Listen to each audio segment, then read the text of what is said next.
वक्ता हो उसको 12 बजे से पहले सोना नहीं चाहिए, नाम संकीर्तन करना चाहिए। पर कौन ऐसे नियम बनाता? अब तो महाराज कथा हुई नहीं कि टिकट तो पहले ही रहता है। वक्ता जो होते हैं कहते देखो 1 मिनट, अरे महाराज आजकल तो इतना बढ़िया, अब देखो कहीं और कथा हो तब तो मानो बात दूसरी है, पर कहते जब तक भागवत जी की कथा विश्राम हो जाने के पश्चात जो यज्ञ होता है, जब तक उसमें पूर्ण आहुति न पड़ जाए तब तक वक्ता को जाना नहीं चाहिए। उसके बाद कथा विश्राम के बाद नियम ये है कि रात्रि में वक्ता और जितने भी श्रोता हैं, मानो पूरे श्रोता ना भी आ पाए तो जो यजमान, मुख्य यजमान का परिवार है, उसको तो रात्रि में 12 बजे तक नाम संकीर्तन करना चाहिए, तत्पश्चात विश्राम करना चाहिए। ये नियम है कथा का। ऐसी कथा से भगवान प्रसन्न होते हैं।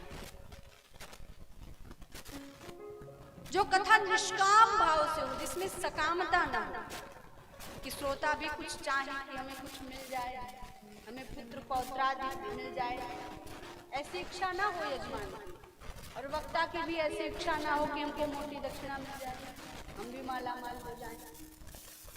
देखो काम दोनों के होने चाहिए। अगर वक्ता निष्काम है तो श्रोता निष्काम होना चाहिए, श्रोता निष्काम है तो वक्ता भी निष्काम होना चाहिए। श्रोता यदि धन की इच्छा रखेगा तो वक्ता बेचारा विरक्त होकर करेगा भी क्या? श्रोता तो फिर अपने भाव से कथा सुनेगा। बोले खाक कथा वाले करने आ गए, ये तो कहते हैं सब छोड़ छाड़ के बाबा जी बन जाओ, तो रस नहीं मिलेगा। इसलिए श्रोता भी निष्काम हो और वक्ता भी निष्काम ही हो। अगर श्रोता सकाम है तो वक्ता सकाम चलेगा, क्योंकि दोनों का लक्ष्य क्या है? रुपया पैसा कौड़ी है। और अगर वक्ता निष्काम है तो श्रोता को भी निष्काम होना चाहिए। दोनों जब एक रस्ते होंगे तभी भाव बनेगा। एक तो जाए इधर और एक जाए उधर तो काम बनेगा नहीं। दिव्य नाम संकीर्तन, ऐसा महाराज नाम संकीर्तन हुआ जिसमें स्वयं राग अलापने वाले अर्जुन हैं। सनकादिक जय हो की पुकार करना है। जैसे कीर्तन होता है ना, बीच बीच में जय हो लोग करते हैं। मृदंग बजाने वाले उद्धव जी महाराज साक्षात भगवान के परम सखा, भगवत स्वरूप, ऐसा दिव्य नाम संकीर्तन, और जिसमें नृत्य करने वाली साक्षात भक्ति मैया है। कथा में किसको झूमना आता है महाराज? अभी किसी गांव में शादी बारात हो, फिर माताओं बहनों को देखो, आज शादी बारात, आज कैसे चुप जाएंगे भैया, नाचेंगे नहीं तो ब्याह रुक जाएगा।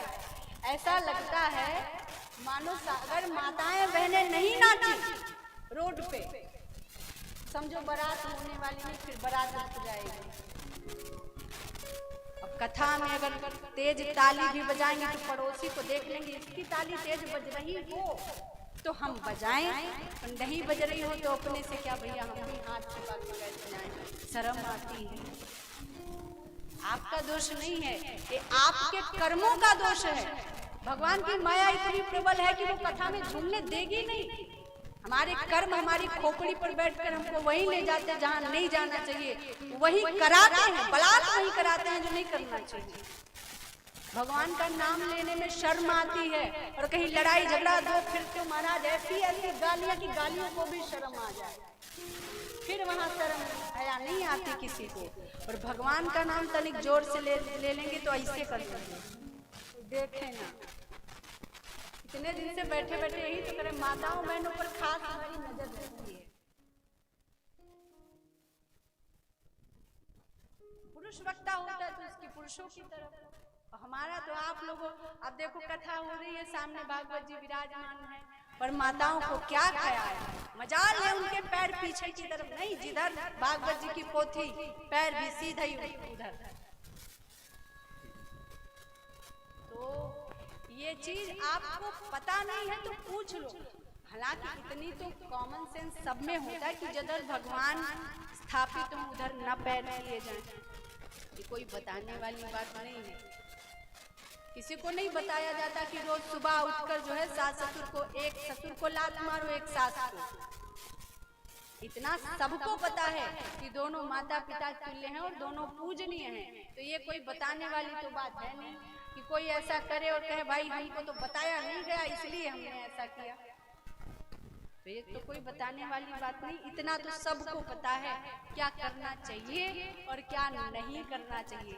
और लोग तो आज इतने ज्ञानी हो गए कि कथा तो कोई सुनना ही नहीं चाहता। वही नाटक नौटंकी बाजी, कथा में भी एक आध चुटकुला नहीं हुआ तो फिर कथा में मजा क्या है। 2-4 बार हंस के लोट पोट नहीं हुए तो कथा बेकार। हम ये नहीं कहते कि झांकी न हो, देखो सबकी अपनी अपनी अलग अलग महिमा है। हम किसी का विरोध नहीं करते। लोगों को ऐसा कुछ बातों से ऐसा समझ में आया कि इनको झांकियों से विरोध है, इनको इस चीज से। हम विरोध किसका करते हैं हम आपको आज बताते हैं। झांकियों का कोई विरोध नहीं, वो तो परम मंगल में भगवत स्वरूप है। विरोध जानते किसका करते? जो कथा के बीच में जो उधमबाजी होती है कि कथा चल रही है, प्रसंग चल रहा है और झांकी आई, कथा महाराज व्यास जी तो बैठ गए मुंह बांध के और बस नाचना शुरू। हम उसका विरोध करते हैं। ये कथा का नियम नहीं है। सुखदेव जी कथा कर रहे थे या आप भागवत जी से, भाई नियम हम तो भागवत जी लेकर चलेंगे ना, हम तो संतों को लेकर चलेंगे, अपने गुरुजनों को लेकर चलेंगे। आपके हिसाब से थोड़ी ना कथा होगी, कथा होगी नियम के हिसाब से। क्या नियम है कथा का? अपने से बड़े लोगों को सुनकर ही तो हम जानेंगे कि कथा का नियम क्या है। मनमुखी तो है नहीं, जो मन आया सो करने लगे। झांकियों का विरोध नहीं है महाराज, इसमें कोई ये ना समझे कि हम झांकियों का विरोध। देखो हर चीज की नाम गुण महिमा, इनकी अलग अलग महिमा है। नाम की अलग महिमा और लीला की अलग महिमा, भगवान के गुणों की अलग महिमा। तो ये गुणमयी शब्द स्वरूप है। अच्छा, रास जो होता है महारास, ये वृंदावन का रस है। कई संतों को तो महारास देखकर ही प्रभावित हुए और इतना प्रभावित हो गए महारास देखकर कि अपना घर बार छोड़कर वृंदावन चले गए और वृंदावन में भजन कर रहे हैं। तो ये भक्ति के अलग अलग प्रकार हैं। किसी ने कृष्ण को नाच कर रिझाया, किसी ने कृष्ण को एकांत में तप करके रिझाया, किसी ने कृष्ण से लड़ झगड़ कर उसको रिझाया। ये अपने अपने प्रकार हैं। इसमें न कोई छोटा है और ना ही कोई बड़ा है। सब भक्ति के अलग अलग सोपान हैं, अलग अलग रस हैं, अलग अलग चीजें हैं।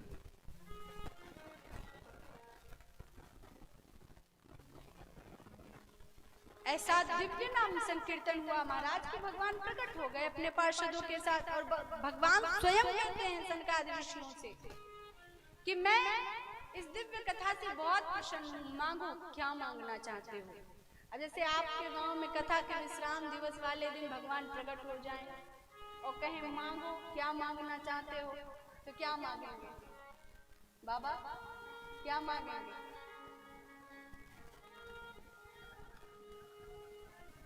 हाँ, देखो बाबा ने कितनी मुख्य बात कही। कथा का पूरा सार तो यही है, धन दौलत बढ़ाई पदवी। क्या मांगेंगे? धन दौलत और बढ़ाई पदवी। ये है हम संसारिकों की मांग। और इससे ज्यादा मांग भी क्या सकते हैं? इससे ज्यादा क्या मांगेंगे? बुद्धि हमारी केवल रुपया पैसा धन दौलत तक ही सीमित रह गई है। उसके बाद का जो परमानंद है वो न कोई जान सकता है ना ही कोई मांग सकता है। जो जान जाएगा उसको समझ में आ जाएगा कि ये सब तो बेकार है।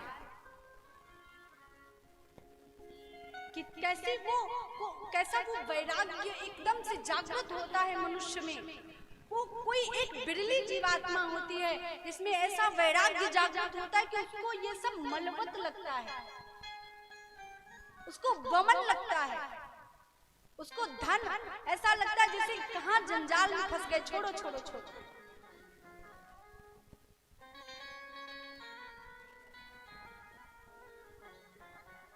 भगवान की कृपा हो जाए तभी ये संभव है, नहीं तो बड़े बड़े इसी में चूक खा गए।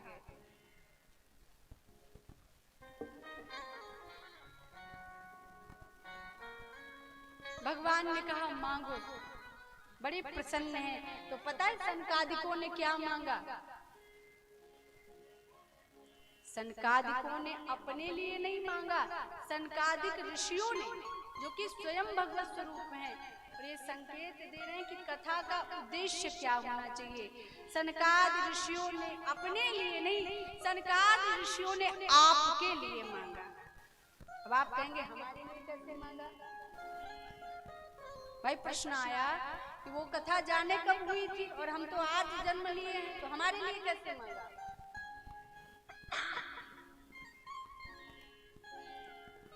किसी ने कहा कि जब इतनी ही विरक्ति भावना है तुम्हारे अंदर, इतनी भक्ति भावना है, तो बैठकर गोपाल को कथा सुनाओ। लोगों को कथा सुनाने से क्या मतलब? इतनी ज्यादा तुम्हारे अंदर अगर वैराग्य है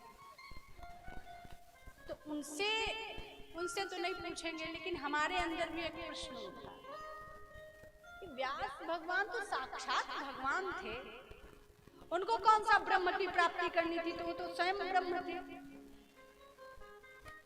शनकादि ऋषि स्वयं ब्रह्म थे, उनको कथा की क्या आवश्यकता थी?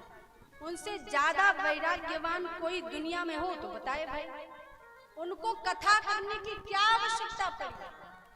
उद्धव जी को कुसुम सरोवर में प्रकट होकर कथा करने की क्या आवश्यकता पड़ी? हमारे जैसे जीवात्माएं उन्हीं का तो अनुसरण करेंगी, तभी तो हमारा कल्याण होगा।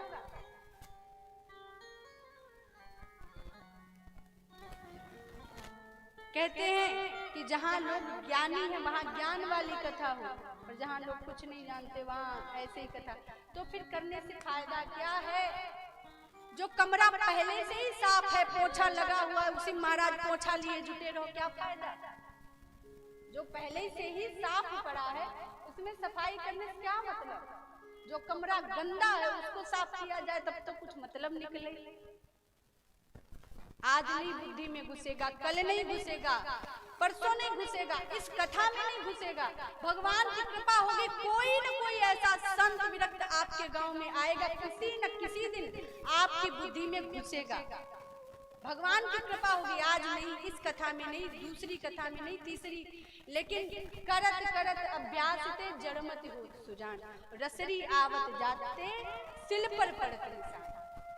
आज नहीं, कल नहीं, परसों नहीं, इस कथा में नहीं, दूसरी कथा में नहीं, कभी तो कभी न कभी तो कृपा करेंगे ही ठाकुर जी। ये रस है ही इतना अद्भुत। कृपा सामान्य नहीं है, कथा सामान्य नहीं, ये साक्षात भगवत स्वरूप है। भगवान हम पर बहुत दया करते हैं, क्योंकि वो जानते हैं कि ये जीव बिचारा है, ये नहीं जानता मेरी कृपा को, ये नहीं जानता मेरी लीला को, ये नहीं जानता।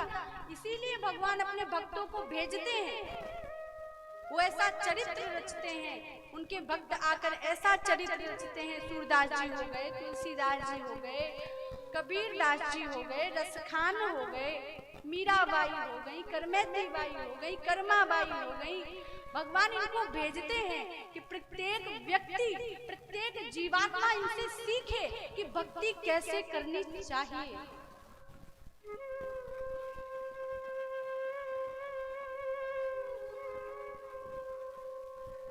ये भक्ति का स्वरूप है। संतों को क्या आवश्यकता है आने की? भैया भगवान को क्या आवश्यकता है? वेदों की रचना क्यों? 18 पुराणों की रचना क्यों? उपनिषदों की रचना क्यों? और फिर इन पर अलग अलग टीकाएं क्यों? वो इसलिए कि साधारण हमारे आप जैसे पापी व्यक्ति भगवान को समझ सके, प्रयास कर सके, बस इसलिए। तो कहने का अर्थ है सनकादिकों ने अपने लिए नहीं, आपके और हमारे लिए मांगा। क्या मांगा? नगाह गाथा सुच, नगाह गाथा सुच, सर्वभक्तैर्भी स्वया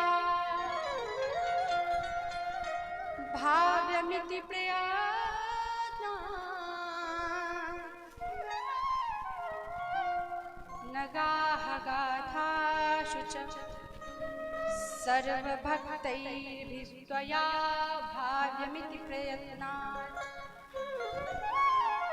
मनोरथोऽयं परिपूरणीय तथेति चोक्त्वान्तर्धीयताच्युतः। सनकादि ऋषियों ने मांगा, हे भगवान, यदि आप हमसे प्रसन्न हैं तो आपसे केवल यही वरदान मांगते हैं कि भविष्य में कहीं पर भी श्रीमद् भागवत महापुराण की कथा हो रही हो, कृपा करके आप वहां पधारिएगा, उन भक्तों पर दृष्टि जरूर डालिएगा जो बड़े भाव के साथ आपकी कथा को सुन रहे हैं। ये कोई मनमुखी बात नहीं, भागवत जी में लिखा है, ऐसा नहीं कि अपने मन से हम कह रहे हैं। और यदि भागवत जी में लिखा है तो अकाट्य सत्य है। कहीं पर भी भगवान की कथा हो और भगवान न आए, ऐसा हो ही नहीं सकता।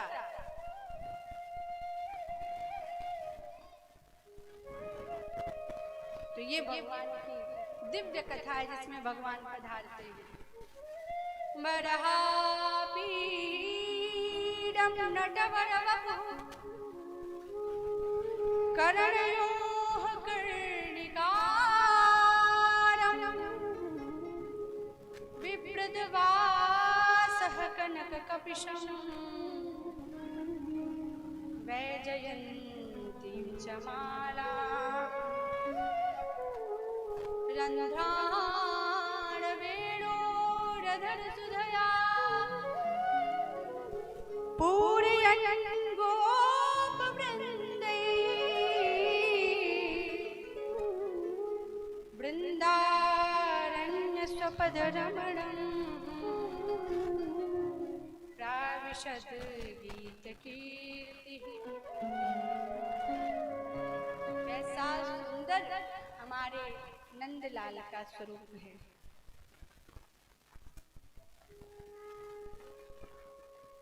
दिव्य झांकी, नीलमणि, नीलधर, नीला नीला नीली जिनकी अंग कांति है, नीला प्रकाश जिनके शरीर से निकलता है, जिनके होंठ जो बिंब का फल होता है एकदम रक्त जैसा लाल, ऐसे भगवान के होंठ हैं। कैसे घुंघराली अलके हैं, कैसे भगवान ने कनेर के पुष्पों की माला पहन रखी है, कैसे भगवान के दिव्य वरद हस्त हैं, कैसे भगवान की सुंदर नासिका है, कैसे भगवान के सुडौल कंधे हैं, स्कंध हैं। ये भागवत जी में प्रकट भगवान का स्वरूप है, कितना दिव्य।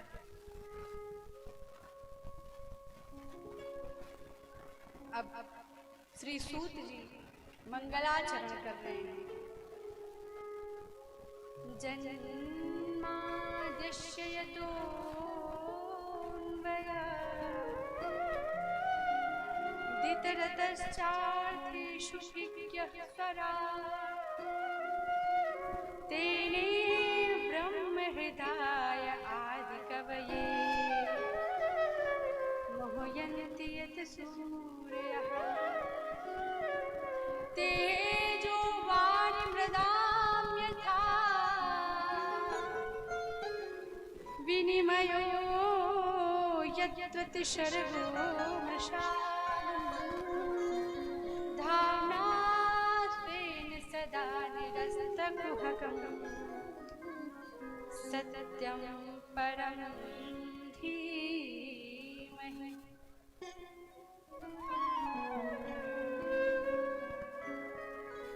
ये भगवान का दिव्य सच्चिदानंद स्वरूप है, जो सत्य है, जो चिदाकार है, जो आनंद स्वरूप है।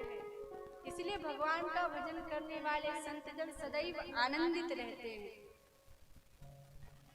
किसी बात का कोई कष्ट नहीं, किसी बात का कोई शोक नहीं, क्योंकि उनको आनंद की प्राप्ति हो गई, परमानंद की प्राप्ति हो गई, सदैव प्रसन्न। भागवत कथा ऐसी है ये भगवान को हृदय में बंधन में डाल देने वाली है। कैसे बंधन में डाल देने वाली है? जैसे ये पूरा पांडाल चारों तरफ से बंद हो, इसमें गेट वाली व्यवस्था हो कि एक द्वार हो और चारों तरफ से बंद हो, और आपको कथा के लिए बुलाया जाए और आप आए और ताला लगा दिया जाए कि भैया जब तक कथा विश्राम नहीं होगी आप जा नहीं सकते। पर भगवान तो, आपको तो वो बंधन लगेगा, पर भगवान इतने करुणावान है कि वो बंधन वो स्वयं स्वीकार करते हैं। अहम भक्त पराधीन, भगवान कहते हैं कि मैं भक्तों का दास हूँ, मैं भक्तों के अधीन हूँ। नाम गुण चिंतन लीला, इसी से तो भगवान अधीन होते हैं। सद्यो हृदयवल्यते कृतिभिः शुश्रूभिस्तच्छना, उसी क्षण जिस क्षण श्रोता दिव्य कथा सुनता है, भाव से कथा सुनता है, भगवान उसके हृदय में अवरुद्ध हो जाते हैं, बंद हो जाते हैं, फिर निकल के जाते नहीं। बोली भक्तवत्सल भगवान की। भगवान हैं ही इतने करुणावान। अब देखो, अहो बकीयं स्तनकालकूटं जिह्वासयापायदप्यसाध्वी,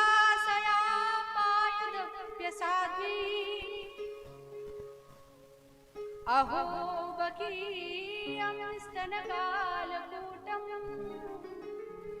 जिह्वासयापायदप्यसाध्वी,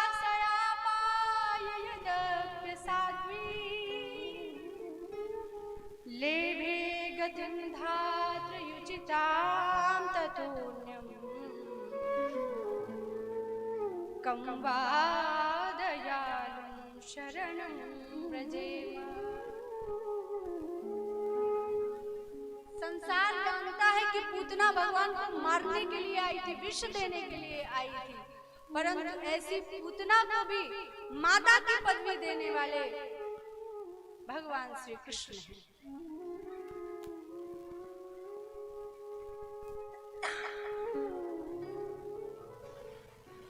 कथा आती, श्री सूत जी ने मंगलाचरण किया, भगवान के भक्तों का महात्मा, भगवान की भक्ति का महात्मा सुनाया।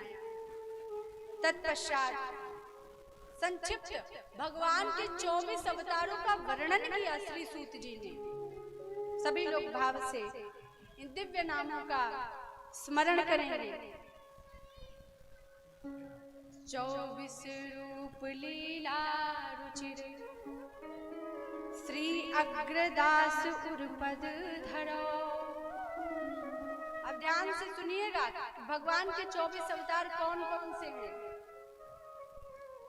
जय जय मीन वराह कमट नरि हरि बलि पावन, परशुराम रघुवीर कृष्ण कीरति जग पावन, बुद्ध कल की अवतार व्यास पृथु हरिहंस मनवंतर, यज्ञ ऋषभ हयग्रीव ध्रुव वरदेन मन धनवंतर, बदरीपति दत्त कपिल देव सनकादिक करुणा करो, 24 रूप लीला रुचिर श्री अग्रदास उर्पद धरो। मत्स्य अवतार, बाराह अवतार, हरि अवतार, नारायण अवतार, वामन अवतार, परशुराम अवतार, श्री राम अवतार, कृष्ण अवतार, धर्मंतरी अवतार, दत्तात्रेय अवतार, कपिल देव अवतार, सनकादिक अवतार, ये सब भगवान के दिव्य 24 अवतार हैं। जो संध्या काल में, प्रातः काल में भगवान के इन 24 अवतारों का स्मरण करता है, उसको भगवान की कृपा प्राप्त होती है, उसके हृदय में भक्ति दृढ़ होने लगती है।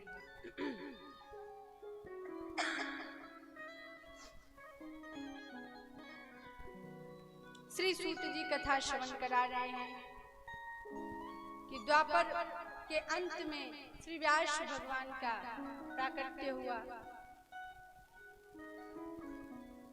दिव्य वेदों का पृथक्करण करके उनकी रचना करी, महाभारत जैसे ग्रंथ की रचना करी, परंतु मन में संतोष नहीं है। क्यों संतोष नहीं है?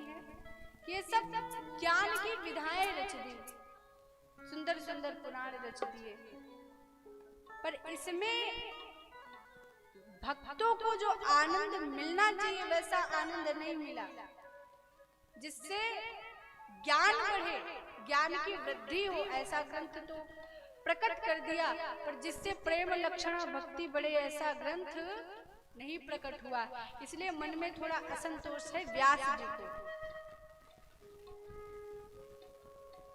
एकांत में भगवती सरस्वती नदी है ना, सरस्वती, उन्हीं के किनारे तट पे बैठे हुए थे, एकांत में मन में विचार कर रहे थे कि ऐसा क्या करूं जिससे मन में देखो, किसी कोई कार्य करके यदि आपके मन में संतोष न प्राप्त हो, आनंद न प्राप्त हो, तो फिर करने का, करवाने का कोई फल नहीं प्राप्त हुआ।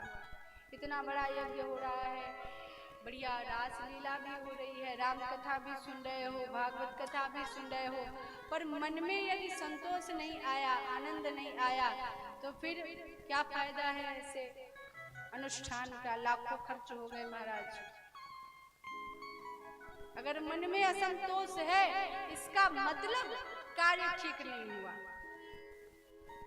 व्यास जी को असंतोष है, एकांत बैठे थे, मन में विचार कर रहे थे कि कोई ऐसा मिले जो मार्गदर्शन करे मेरा। व्यास जी कोई साधारण नहीं, भगवान के अवतार हैं, पर फिर भी मन में सोचते कोई ऐसा मिले जो मार्गदर्शन करे कि भाई इतना रचना करने के बाद भी मुझे संतोष क्यों नहीं है। मन में इच्छा हुई, सो नारायण नारायण नारायण करते देवर्षि नारद जी प्रकट हो गए। व्यास जी को दुखी देखा तो कहते हैं, पाराशर महाभाग भवतः कच्चिदात्मना परितुष्यति शारीर आत्मा मानस एव वा। हे महाभाग व्यास, आपके मन में क्षोभ क्यों है, कष्ट क्यों है, दुख क्यों है? व्यास जी ने कहा, देखो इतना परिश्रम करने के बाद भी मन में आनंद नहीं है, वो आनंद नहीं है जो होना चाहिए। हाँ, प्रहलाद देवर्षि नारद जी कहते हैं कि आप चिंता मत करें, मुझे लगता है कि आपके परिश्रम में कोई कमी नहीं है, परिणाम में कमी है। कैसी कमी? बोले आपने बहुत से कर्मों में उलझाने वाले बहुत ज्यादा ज्ञान आपने इन वेदों में, जो वेदों का पृथक्करण किया उनमें भर दिया, महाभारत जैसा दिव्य ग्रंथ आपने लिख दिया, परंतु कलियुग में ऐसे जीव आएंगे। आप लोगों की चर्चा चल रही, हमारे आप लोगों की, ध्यान से सुनिए, कम से कम अपनी चर्चा तो ध्यान से सुनिए। कोई भी व्यक्ति हो उससे कुछ भी कहो तो पल्ले नहीं पड़ेगा, और उससे कह दो राजाधिराज महाराज बड़े ज्ञान, तो ये फलाने वो ढिमकाने, इतने सारे उनमें संबोधन लगा के नाम लो, देखो महाराज तुरंत प्रसन्न। तो कम से कम अपनी बात तो ध्यान से सुन लो, बाकी बात तो चलो कोई बात नहीं, जानने दो, ये आपके और हमारे विषय की बात है। बोले आपने जो ज्ञान भर दिया है, आपने जो महाभारत जैसा ग्रंथ रच दिया जिसमें भगवत गीता जैसी अमूल्य बड़ी है, आने वाले समय में कोई धर्मशास्त्र सुनने वाला नहीं होगा, किसी को रुचि ही नहीं होगी। खाने सोने में व्यस्त व्यक्ति इतने ज्ञान को लेकर कहां जाएगा? साधारण तो बात खोपड़ी में घुसती नहीं। और आपने जो ये वेद वेदांत भर दिया है, इसमें ये कैसे व्यक्ति को समझ में आएगा? ज्ञानियों के लिए तो बहुत सुंदर है, पर हमारे जैसे मूर्खों के लिए महाराज सब ऊपर ऊपर से जा रहा है, अंदर कुछ नहीं आ रहा। अच्छा, जिसको सुनकर श्रवण करके रसिकों को भी आनंद मिले, रस की प्राप्ति हो, ऐसा ग्रंथ तो आपने अभी लिखा ही नहीं, प्रकट ही नहीं किया। ऐसा नहीं है कि भागवत जी पहले नहीं थी, पहले भी थी, पर लिपिबद्ध नहीं थी, लिखी नहीं थी, और लिखने की आवश्यकता भी नहीं थी। यदि समस्त ग्रंथों में कोई लिपिबद्ध था तो वो थे हमारे वेद, जो स्वयं साक्षात ब्रह्मा जी से प्रकट हुए थे। इससे पहले लिखने की आवश्यकता ही नहीं पड़ती थी। वैष्णव जनों की, संत जनों की मेधा बुद्धि इतनी प्रबल थी कि वो सब कुछ कंठस्थ रखते थे। अब कहाँ इतना किसी में बुद्धि है, अब कहाँ इतनी किसी में मेधा है, इतना विवेक कौन है, इतना विद्वान।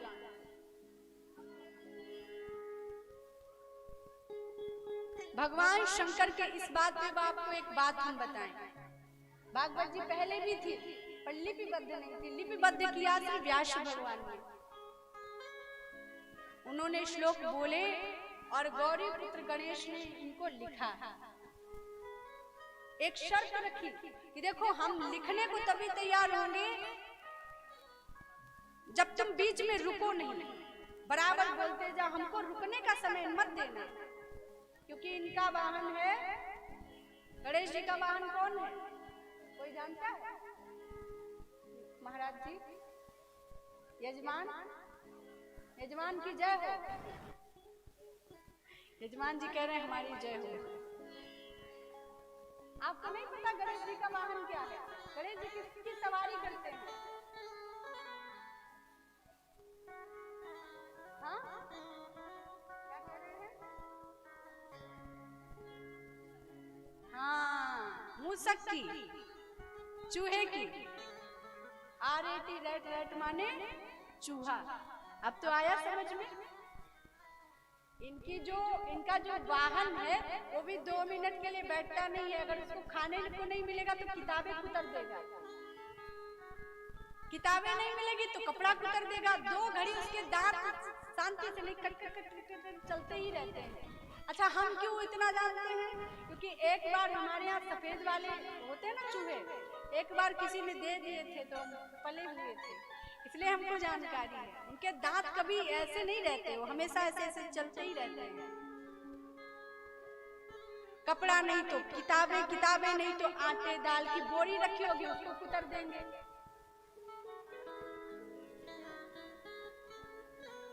कभी कभी तो रेडियो वगैरह में घुस जाते, उसके वायर भी कुतर देते हैं।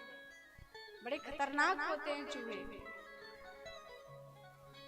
और एक बात कि जो भी चूहों को मारने की दवा रखता है, इस बात के साथ एक बात भी बड़ी आवश्यक है।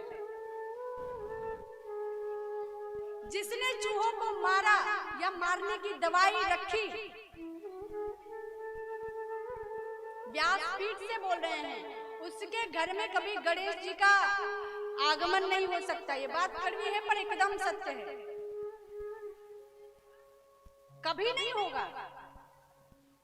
जिनके वाहन को तुम मार रहे हो, जहर दे रहे हो, वो कभी आपके चाहे जितना बड़ा गेट पे शुभ लाभ लिख दो, एक भी लाभ होने वाला नहीं है। इसे कन्फर्म है। तुम किसी जीव को प्रताड़ित करोगे और सोचोगे शुभ लाभ लिख देने से लक्ष्मी जी बरसेंगी, कोई लक्ष्मी जी नहीं बरसेंगी। इसलिए प्रत्येक कर्म, आगे आपको हम बताएंगे, पंचम स्कंद में नरकों की गति का वर्णन है भागवत जी में। पंचम स्कंद में नरकों की गति का वर्णन है भागवत जी में, सबसे लास्ट में।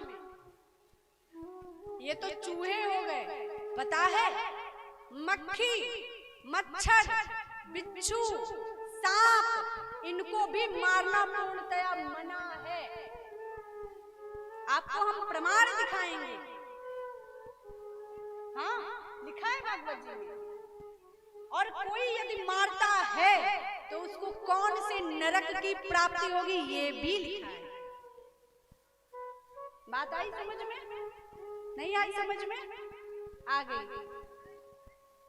सांप, बिच्छू, मच्छर, खटमल, चींटी, चीटा, जितने भी छोटे छोटे जीव होते हैं, हिंसक जीव भी, ये हंसने वाली बात नहीं है, बहुत गंभीर बात है। और इस बात को हम बाकी कथा भले छोड़ने पर इस कथा को हम जरूर सुनाएंगे, आज नहीं कल सुनाएंगे। कौन से नरक की तैयारी किसने किसने की है आपको पता चल जाएगा। और प्रायश्चित क्या है जानते हैं? प्रायश्चित ये है कि जब आपको पता चल गया तभी से बंद कर दो, यही प्रायश्चित है। हमने भी बचपन में मच्छर मारे नहीं मारे, पता ही नहीं था, ज्ञान ही नहीं था, पर जब से पता चल गया, संतों के मुख से सुना, भागवत जी में सुना, तब से बंद कर दिया, यही प्रायश्चित है। भैया जब जान जाओ कि इधर जाने में हमको डकैत पकड़ के घेर के मार डालेंगे तो मत जाओ उधर से। जब नहीं ज्ञान था तब तो भैया निकल ही गया, अब क्या किया जाए, जो बीत गया सो बीत गया। तो किसी भी जीव को मारना नहीं चाहिए। प्रत्येक जीव के अंदर भगवान विराजमान है। भगवान कहते हैं सब मम प्रिय सब मम उपजाए, नहीं कहा भगवान ने? ये तो मानस जी की चौपाई है, आपको आती होगी। भगवान क्या कहते हैं? सब मम प्रिय सब मम उपजाए। तो ऐसे ऐसे महान निशाचर बच्चे हमने देखे हैं, दौड़ा के कुत्ते को मारते हैं। बताओ कौन सी तुम्हारे बैल उसने खोल लिए, कौन सी तुम्हारी खेती उसने जोत ली। पर इसमें बच्चों की गलती नहीं है, बच्चों की हम एक भी गलती नहीं देंगे, ये गलती सारी आपकी है, माता पिता की है। बच्चों को बताना चाहिए कि किसी भी जीव को मारना नहीं, प्रत्येक जीव को कष्ट होता है, ये जिम्मेदारी माता पिता की है। ना तो जिम्मेदारी माता पिता समझते हैं, न बच्चों को बताते हैं, न बच्चों को जानकारी है। उनको तो आनंद मिलता है मारने में।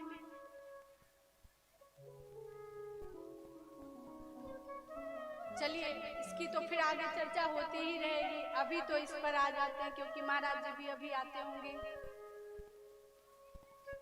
समय हो ही रहा होगा, हो गया होगा, तो क्या समय हो रहा है?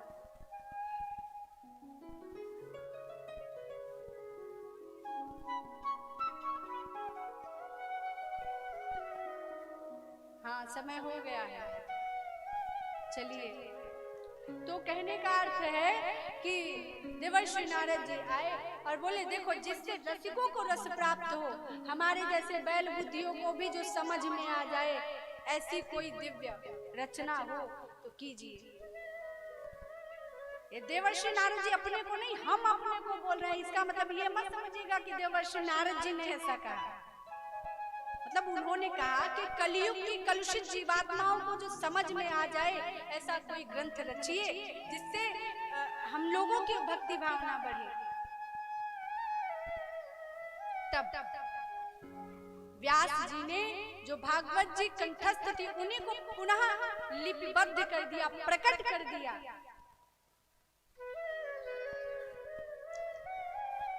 पता है भगवान के एक बड़े भारी भक्त थे, नाम था पुष्पदंत, और उन्होंने बड़ी सुंदर एक रचना करी, शिव माहिम्न स्तोत्र की। पुष्पदंत जी ने लिखा और लिखकर उनको घमंड आ गया। अरे जहां पर कैलाश में प्रवेश किए ना, तो जितने भगवान के गण, शंकर भगवान के जितने गण थे सब उठ उठ कर खड़े हो गए। तो पुष्पदंत को लगा कि भाई हमने तो शिव महिम्न स्तोत्र लिखा है, इसलिए इनको मेरा सम्मान करना ही चाहिए। एक बार मन में ये भी आया कि सम्मान तो महादेव को भी करना चाहिए, ये क्यों नहीं उठकर खड़े हुए? ऐसी बुद्धि महाराज। भगवान तो मन की जानने वाले, समझ गए कि इसको अहंकार हो गया है। नंदी से कह दिया कि आग तो आ गया ये अंदर, कल से द्वार पे ही रोक देना, इसको अंदर मत आने देना। बात भाई दूसरा दिन हुआ, पुष्पदंत पधारे कैलाश में, नंदी भगवान ने उनको बाहर ही बोले, अंदर नहीं जा सकते तुम। अरे बोले तुमको पता है मैं कौन हूँ? मुझको रोकने वाले तुम होते कौन हो? तुमको पता नहीं है हम कौन हैं? नंदी जी ने कहा हमको खूब पता है तुम कौन हो, तो बताओ कौन हूँ मैं? बोले पुष्पदंत हो, और कौन हो? अच्छा बस इतना ही पता है, ये नहीं पता कि हमने कौन सी रचना करी है? तो नंदी भगवान ने देखा मुंह पुष्पदंत का और ऐसे दांत खोलकर मुस्कुराए। कुछ लोग हंसते हैं ना तो सारे दांत दिखते हैं। बोले हमको पता है तुम कौन हो, और जो ही दांत खोलकर मुस्कुराए तो महाराज शिव माहिम स्त्रोत उनके दांतों पर लिखा हुआ था। किसके दांतों पर? भगवान नंदी के। कहने का अर्थ है जिस चीज का उनको घमंड था कि शिव माहिम स्त्रोत मैंने लिखा है, नंदी भगवान ने उनको समझा दिया कि जिस स्त्रोत की रचना करके तुम घमंड कर रहे हो, अहंकार कर रहे हो, ये रचना तुम्हारी नहीं है, ये रचना तो पहले से ही थी, केवल तुमने लिखा है।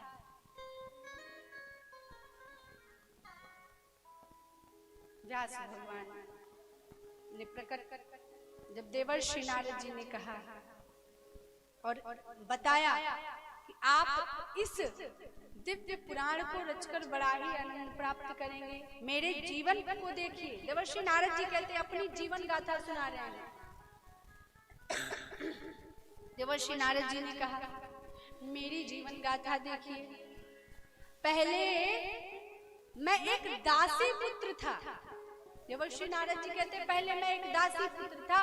मेरी माता ब्राह्मणों के यहाँ गौ सेवा का कार्य करती थी। मेरी माता ब्राह्मणों के यहाँ गौ सेवा का कार्य करती थी। एक दिन उन ब्राह्मणों के यहाँ कहीं से कोई संत आए और वो संत 4 महीने के लिए उन ब्राह्मणों के यहाँ रुक गए। मैं भी अपनी माता जी के साथ जाता था।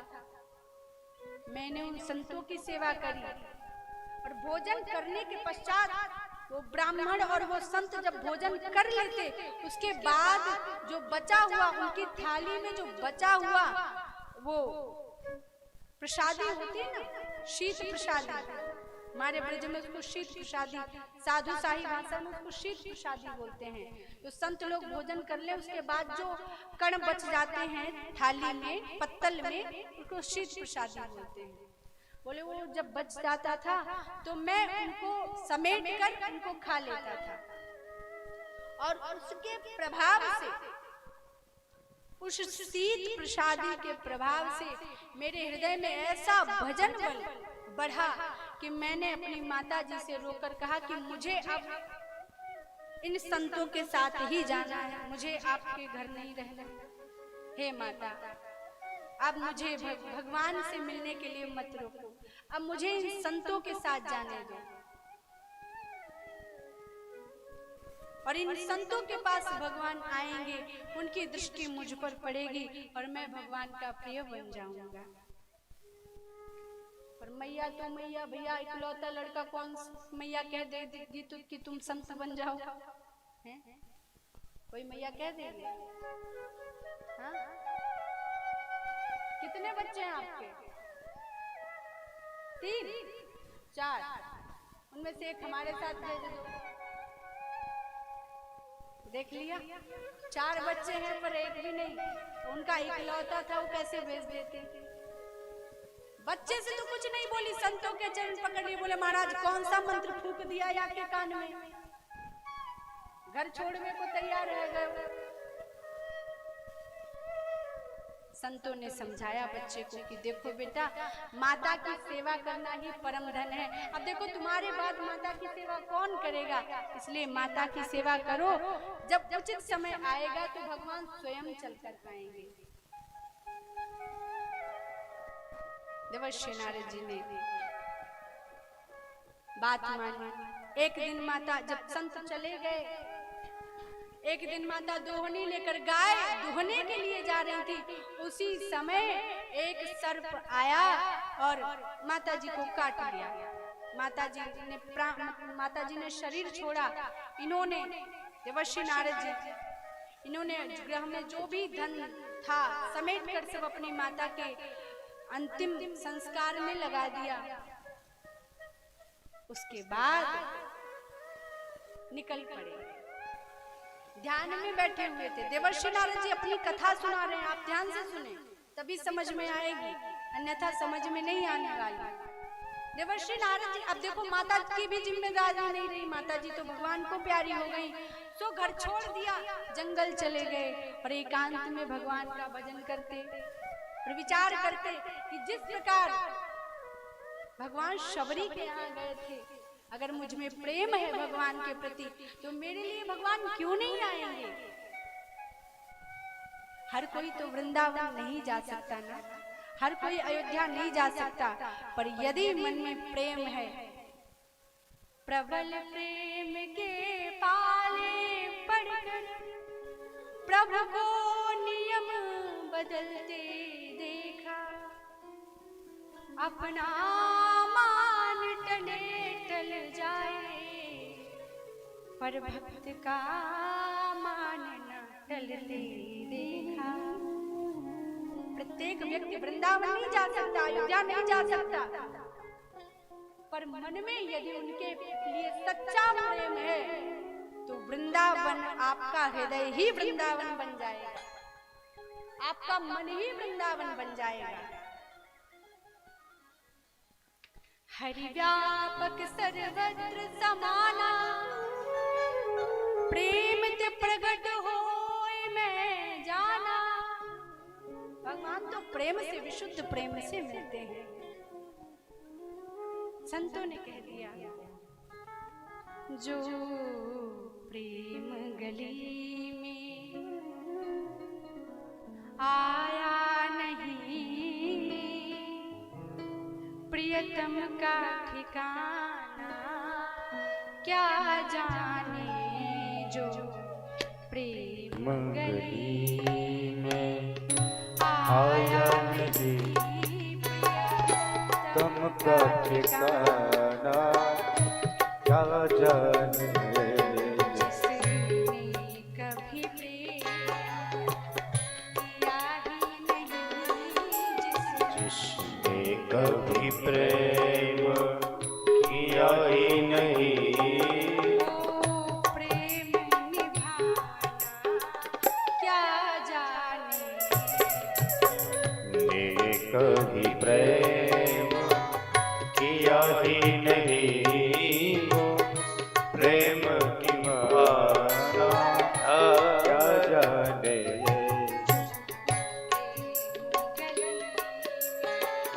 आया नहीं,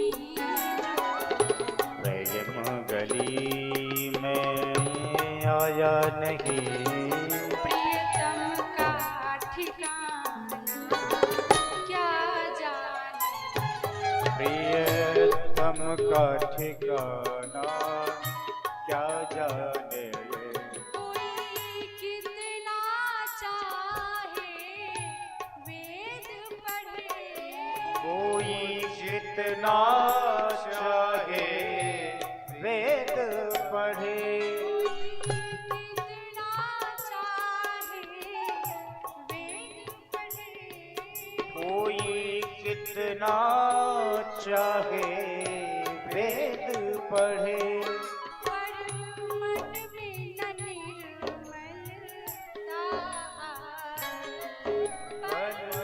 मन में निर्मलता आए, कितना चाहे ज्ञान कहे, कितना चाहे गानी कहे, भगवान को पाना क्या जाने, जो भगवान को पाना क्या जाने,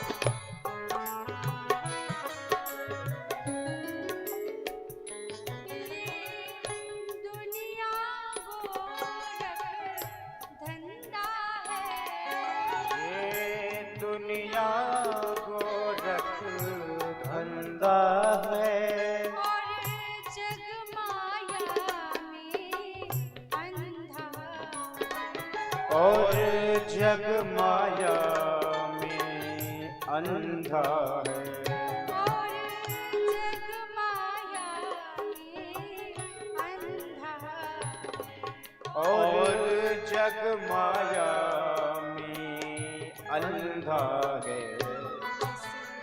अंधे ने दर्श किया ही नहीं जिस अंधे ने दर्श किया ही नहीं वो रूप बताना क्या जाने। जिस अंधे ने दर्श किया ही नहीं वो रूप बताना क्या जाने।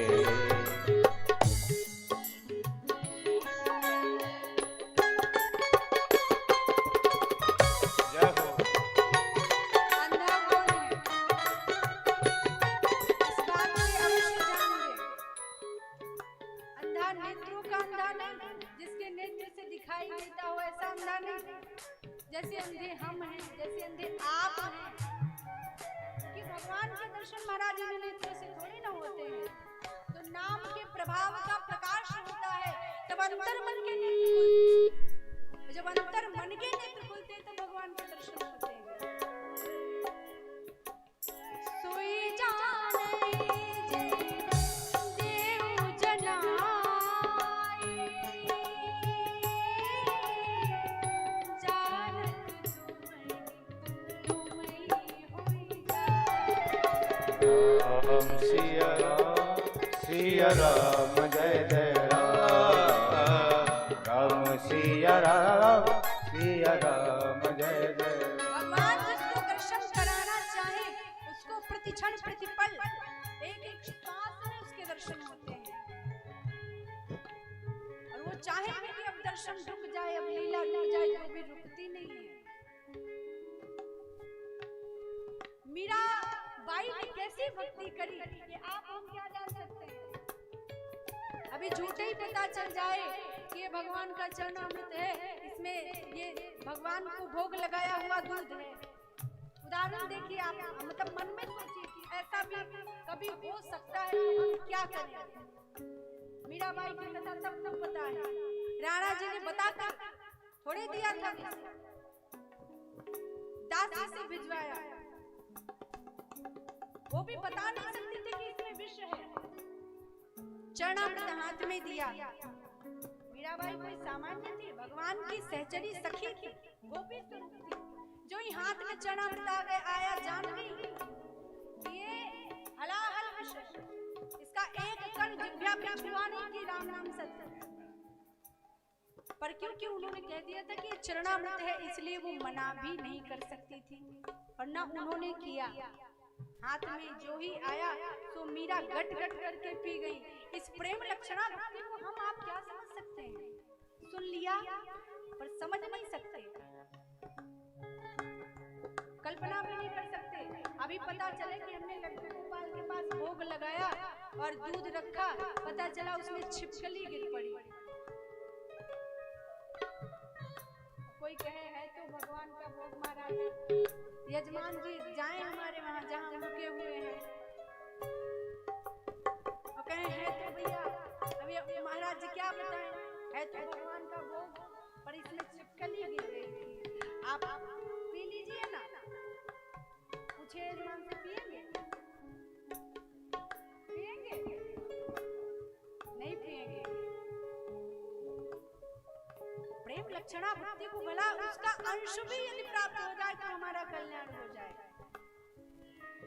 जिस दिल में न पैदा दर्द हुआ, जिस दिल में न पैदा दर्द हुआ, वो जाने पीर पराई क्या, वो जाने पीर पराई क्या, जाने पीर पराई क्या, वो जाने पीर परागी क्या।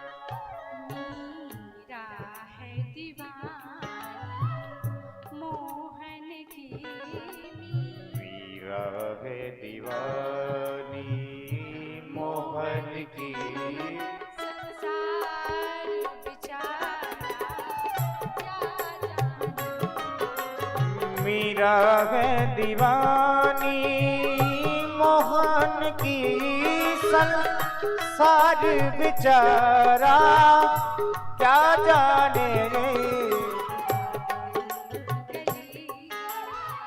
आया नहीं जो प्रेम गली में आया नहीं, प्रियतम का ठिकाना क्या जाने।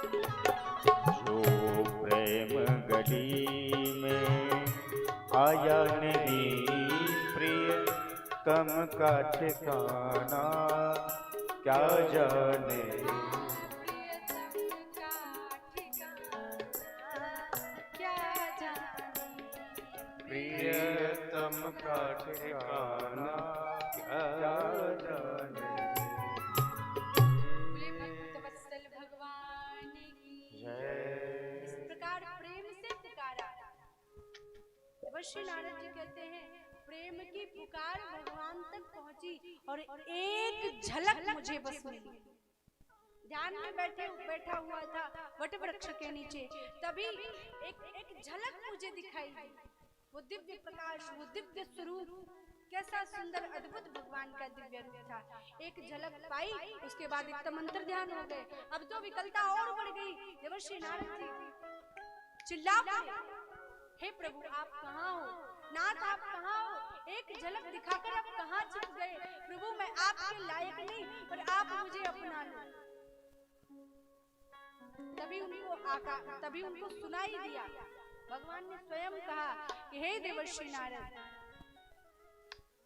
चिंता मत करो, भजन करते करते इस शरीर का त्याग करोगे तब मेरे दिव्य लोक में तुम्हें प्रवेश मिलेगा। और एक समय के पश्चात जब देवर्षि नारद जी ने उस शरीर का त्याग किया तो साक्षात श्री हरि ने उनको अपने हृदय से लगाया और उनको अपना बना लिया। और साक्षात श्री हरि ने उनको वीणा दिलाई। देवर्षि नारद जी कहते हैं देवदत्ता मिमां वीणा स्वर ब्रह्म विभूषिता मूर्छयित्वा हरि कथा गायमाना शराम्य। ये वीणा साधारण नहीं, ये भगवान ने मुझे दी है। और मुझसे कहा कि देवर्षि नारद किसी भी लोक में तुम्हें कभी कोई नहीं रोकेगा, तुम स्वच्छंद विचरण करो, तुम नारायण नारायण करो और कोई काम नहीं तुम्हारे पास। तब से ये वीणा मेरे हाथ में है और केवल श्रीमन्नारायण नारायण हरि हरि, श्रीमन्नारायण नारायण हरि हरि, श्रीमन्नारायण नारायण श्रीमन्नारायण नारायण हरि हरि। तेरी लीला है जग से न्यारी न्यारी, तेरी लीला जग से न्यारी न्यारी, हरि हरि। बोलो नारायण नारायण हरि बोलो नारायण नारायण हरि हरि, बोलो नारायण नारायण बोलो नारायण नारायण हरि हरि।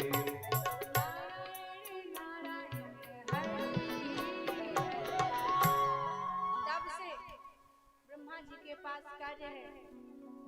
शंकर भगवान संहार के देवता है, ब्रह्मा जी प्रकट के देवता है, भगवान विष्णु पालन करता है, पर मेरे जैसा कहीं नहीं मिलेगा। कोई कार्य नहीं अपने तो सीताराम करते रहो, मौज में पड़े रहो, कछु लेना न देना, भजन करना।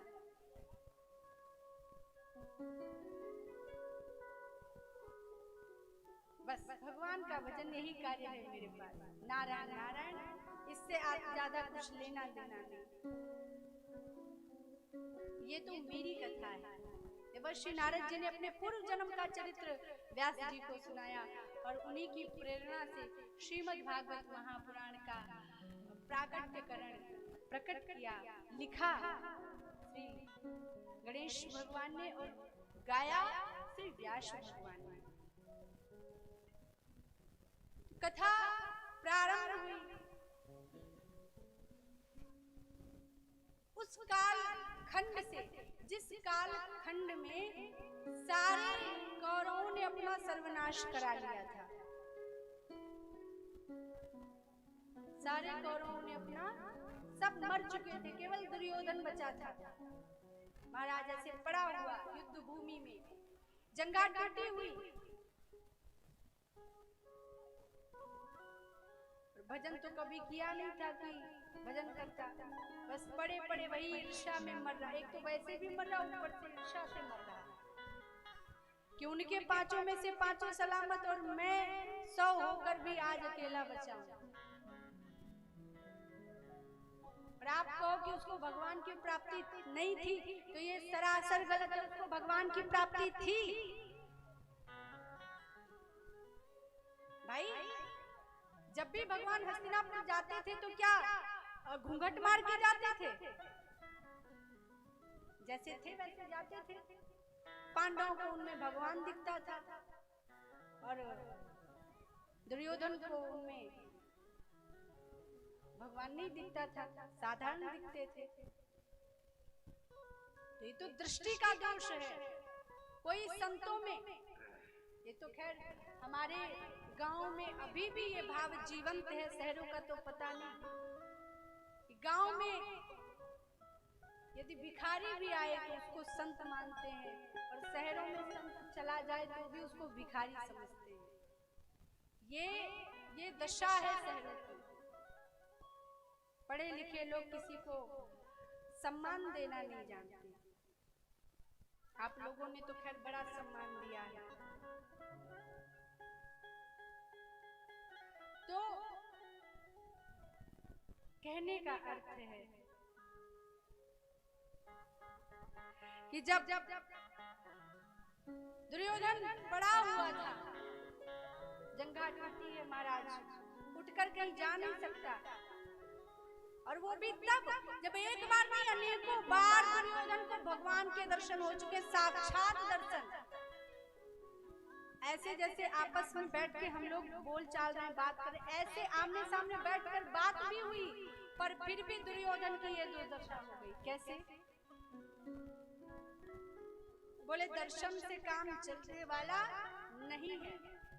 आप बाबा बैजनाथ कितनी बार गए होंगे? कई बार गए होंगे, आपके तो पास नहीं है। पर क्या बाबा बैजनाथ के दर्शन करने वाला प्रत्येक व्यक्ति भगत बन गया है? तो हम उसी प्रपंच में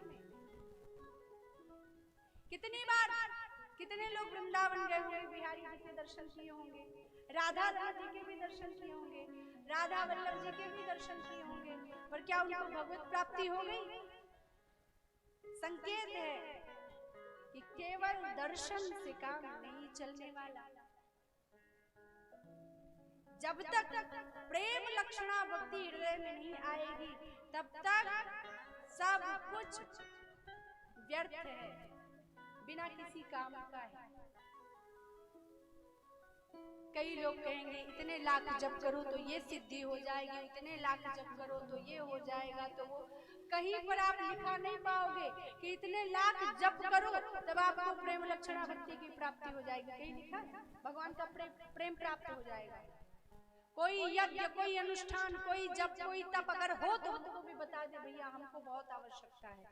हाँ, अभी तो हम ढोंगी पाखंडी हैं, हमको बहुत आवश्यकता है।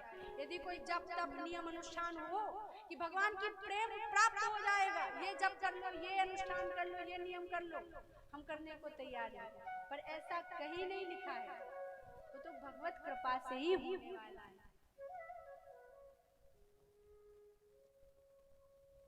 दर्शन से काम नहीं चलेगा, शरणागति से काम चलेगा। प्रेम से काम चलेगा।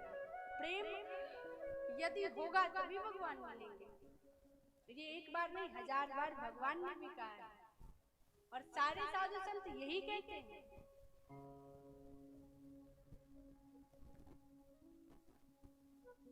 अब इससे ज्यादा हम आगे क्या कहेंगे?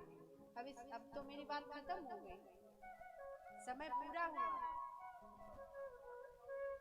विश्राम। ठाकुर जी की कृपा इतनी ही थी। भगवान से प्रार्थना करके कुछ तो आपको समझ में आया हो, कुछ आप अवश्य लेकर जाएं। बार बार निवेदन है आपसे। कई लोग कहते हैं महाराज हमने इतनी कथा सुन ली। कितनी सुन ली? बोले 70 कथा जीवन में पूरी हो गई। अच्छा, मेरी दादी माँ थी, उनने अपने जीवन में 108 कथा पूरी की। हमने कहा अरे वाह, ये तो बहुत अच्छी बात है। सीखा क्या? फिर खोपड़ी खुजलाते हैं। सीखा क्या? कुछ नहीं। कथा से जब तक जीवन में कुछ उतारोगे महाराज, सुनने से कुछ नहीं होगा। पड़े पड़े नींद और आएगी, क्योंकि कथा परम विश्राम का स्थल है। क्योंकि यहाँ आपको घर की टेंशन नहीं होगी, यहाँ आपको कार्यों की टेंशन नहीं होगी, चिंता नहीं होगी, इसलिए आपको नींद आएगी। क्योंकि ये विश्राम स्थल है, इसमें आपकी गलती नहीं है। विश्राम स्थल है, इसलिए यहाँ प्रत्येक को नींद आती है।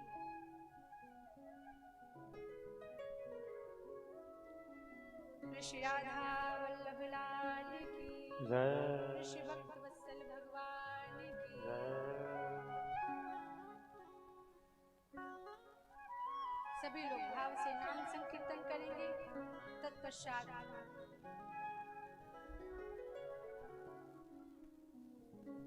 सभी लोग भाव से ताली न बजाएं, कोई बात नहीं, मुख से आवाज आनी चाहिए।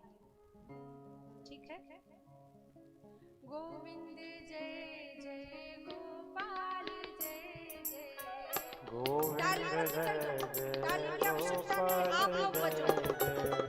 गोविंद जय जय गोपाल जय जय गोविंद जय जय गोपाल जय जय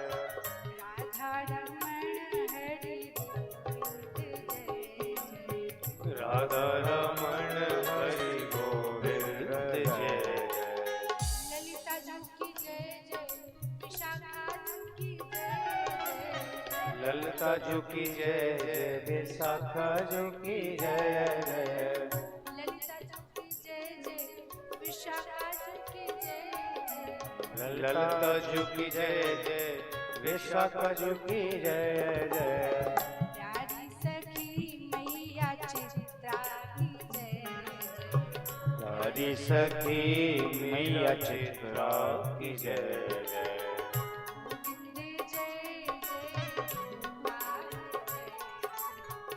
गोविंद जय जय गोपाल जय जय तुंग विद्या की जय जय चंपक लता की जय जय तुंग विद्या की जय जय चंपक लता की जय जय प्यारी सखी प्यारी सखी मैया चित्रा की जय प्यारी सखी मैया चित्रा की जय सुदेवी की जय जय रंग देवी की जय जय नंदी की जय जय सुखदेवी की जय जय सुदेवी की जय जय रंग देवी की जय जय सुदेवी की जय जय रंग देवी की जय जय प्यारी प्यारी राधा रानी की जय प्यारी प्यारी राधा रानी की जय जय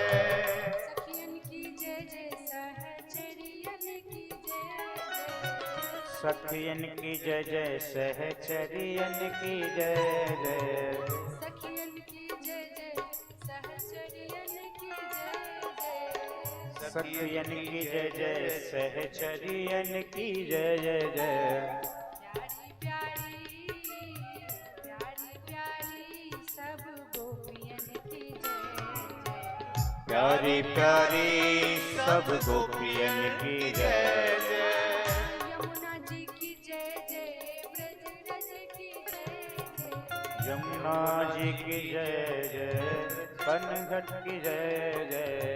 यमुना जी की जय जय, ब्रजरज की जय जय। यमुना जी की जय जय, ब्रजरज की जय जय। प्यारी प्यारी जय हो। प्यारी प्यारी वृंदावन की जय। प्यारे प्यारे वृंदावन की जय जय।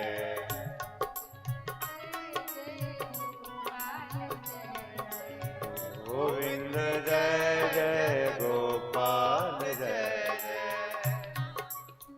सहज स्वभाव पर लाडली किशोरी जी को। सहज सुहाग बनो लाडली किशोरी जी को। मृदुता दयालुता से पालता की राशि है। मृदुता कपालता दयालुता की राज है। न कहूँ न इसे कहूँ, भूले हूँ ना होत सकी। न कहूँ न इसे कहूँ, भूले हूँ ना होत सकी। रहत प्रसन्न सदा मुख ही हास्य। ऐसी सुकुमारी प्यारी प्यारी जो कि प्राण प्यारी। धन्य धन्य लोग जिनके उपास हैं। धन्य धन्य लोग जिनके उपास हैं। ध्रुव पद और सुख देखियत जहाँ लग। सुनियत जहाँ लग सब दुख पास।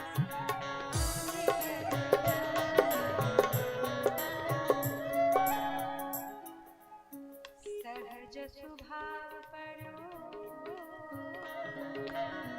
नवल किशोरी जी को। नवल किशोरी श्री नवल किशोरी जी को। नवल किशोरी जी को। श्री राधा शरणं मम। श्री राधा शरणं मम। सभी लोग गाइए। श्री राधा शरणं मम। श्री राधा शरणं। श्री राधा शरणं मम। श्री राधा शरणं मम। ये इतनी जो शर्म आपके अंदर घुसी बैठी, इतनी लाज आपके अंदर घुसी, किस चीज की लाज है? क्या वाकई में इतनी ही लज्जा लिए बैठे हो आप लोग? कहीं लड़ाई झगड़ा आपके घर में हो, ऐसे ही फिर चुप रहते हो? अगर ऐसे चुप रहते हो तो बहुत अच्छी बात है, मत बोलो। पर हमें पता है, हम भी यही रहते हैं। ये इतना इतना संकोच किस बात का? भगवान का नाम लेने में संकोच हो रहा है। कोई देख लेगा तो क्या कहेगा? कल भी आपने निवेदन किया था, जब तक आप बोलेंगे नहीं हम उतर के जाएंगे नहीं। यदि हमको भेजना चाहते हो तो जल्दी बोलो। श्री राधा शरणं मम। श्री राधा शरणं। श्री राधा शरणं मम। श्री राधा शरणं मम। श्री राधा शरणं मम। श्री राधा शरणं मम। श्री राधा शरणं मम। श्री राधा शरणं मम। श्री राधा शरणं मम। श्री राधा शरणं मम। बोल बांके बिहारी लाल की जय। बोल राधा रानी सरकार की जय। तो हम समस्त भक्तों ने